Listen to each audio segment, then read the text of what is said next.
Welcome back, everybody. It's According to Seth. We're talking about The Last of Us Episode 4, which premiered last night, and it was fantastic, just like the last 3 episodes.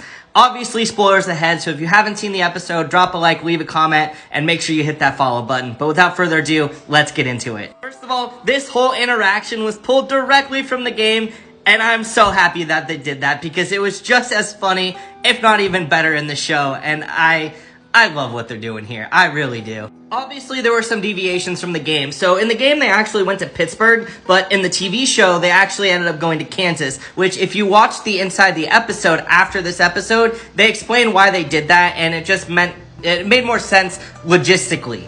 And just like in the game, you meet the hunters. However, there were some differences here. So, unlike the game, the group of hunters didn't really have a face. There was no reason for them. And the reason the directors and writers for the show changed this is to kind of humanize the people that Joel and Ellie are going up against. So, they added Melanie Lynskey's Kathleen, who is the leader of the hunters. And then her right-hand man is actually played by Jeffrey Pierce, who actually voiced Tommy in the video game. So, you have these two people, and Kathleen is looking for the killers of her brother, and she's basically doing whatever she can to survive as well. So, these are the two new additions and the reason for why the hunters are a little different.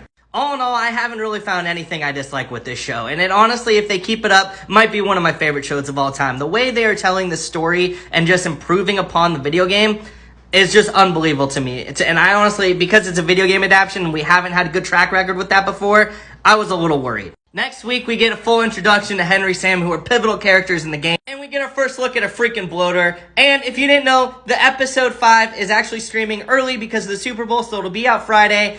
And you guys aren't prepared for what comes next, because it's about to get real good.